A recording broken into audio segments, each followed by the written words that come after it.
السلام علیکم ناظرین، پوری اڈیالہ جیل کا عملہ تبدیل کر لیا گیا ہے۔ خان کا اس بات پر گہری تشویش کا اظہار۔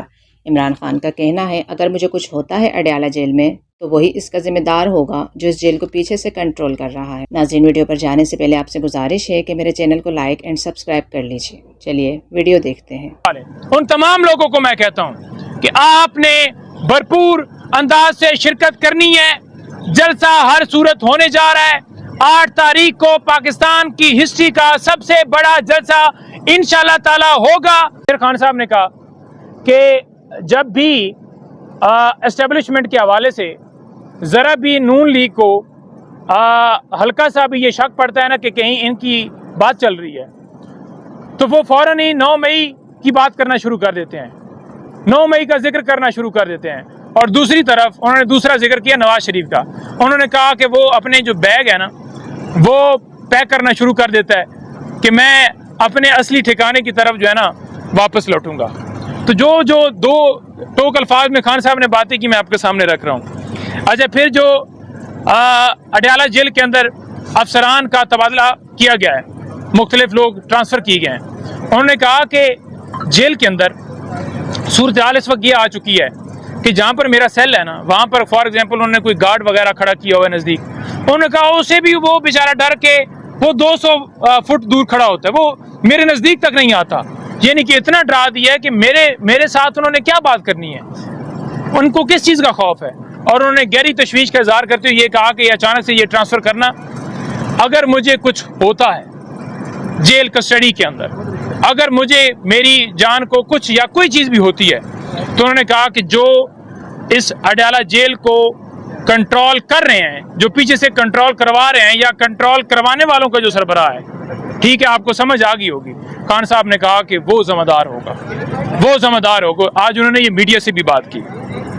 اچھا، پھر خان صاحب نے کہا، اچھا میں نے یہ کورٹ میں اس لیے بات کی ہے کیونکہ خان صاحب نے کہا کہ آپ نا کورٹ میں بات کرنا، اس کی ریزن یہ ہے کہ جب آپ ڈائریکٹلی نام لیتے ہو نا تو پھر تو یہ چینل والے چلاتے نہیں ہیں، تو لہٰذا میسج بھی پہنچ جائے اور پتہ بھی چل جائے۔ تو میں آپ کو اس لیے بتا رہا ہوں کہ خان صاحب نے یہ تشویش کا اظہار کیا۔ اچھا، پھر جو خان صاحب نے کہا ہے کہ بزدل آدمی ہوتا ہے نا اس کا کہیں ٹھکانہ نہیں ہوتا، بزدل آدمی کبھی لیڈر نہیں بن سکتا۔ خان صاحب نے کہا ہے کہ ہمیشہ دلیر لوگ جو ہیں وہ لیڈ کرتے ہیں، بزدل آدمی، بزدل زندگی سے خان صاحب نے کہا ہے کہ موت بہتر ہے۔ تو بزدل آدمی جو ہے وہ زندگی میں کبھی مراد نہیں پا سکتا، وہ کبھی ٹیم لیڈر نہیں بن سکتا، وہ کبھی کپتان نہیں بن سکتا۔ پھر خان صاحب نے جو بات کی ہے وہ میں آپ کے سامنے رکھنا چاہوں گا کہ جو اس وقت ملک کے اندر لا قانونیت ہے، اور آخر میں جلسہ اور علی امین کی ملاقات کا آپ کو بتاؤں گا، یہ جو ملک کے اندر لا قانونیت ہے، خان صاحب نے کہا ہے کہ ملک کے اندر معاشی استحکام اس وقت آ سکتا ہے جب آپ کے ملک کے اندر قانون کی بالادستی ہو، جب چور ڈاکو نافذ کیے جائیں۔ انہوں نے کہا کہ ملک سے ہزاروں کی تعداد نہیں، لاکھوں کی تعداد میں لوگ باہر انویسٹمنٹ کر رہے ہیں۔ کیوں کر رہے ہیں؟ وہ اسی لیے کر رہے ہیں کیونکہ ملک کے اندر قانون نہیں ہے۔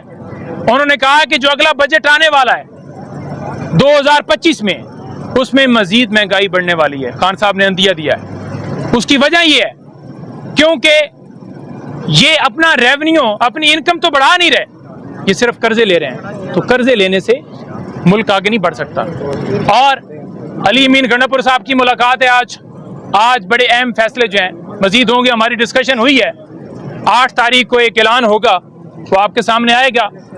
میں آپ کو واضح کہنا چاہتا ہوں کہ 8 تاریخ کو یہ جلسہ ہر صورت ہوگا۔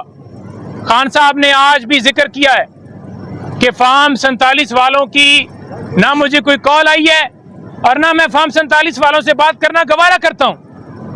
انہوں نے کہا ہے کہ یہ میرے ساتھ منسوب کرنا کہ فارم 47 والوں نے مجھے رابطہ کیا ہے، تو انہوں نے کہا میں کیوں فارم 47 والوں سے رابطہ کروں گا، میں کیوں ان سے بات کروں گا۔ اور انہوں نے کہا ہے کہ میں ڈیل کرنی ہوتی تو میں 9 مئی سے پہلے ہی کر جاتا، میں کبھی نہ جھکوں گا نہ اپنی قوم کو جھکنے دوں گا۔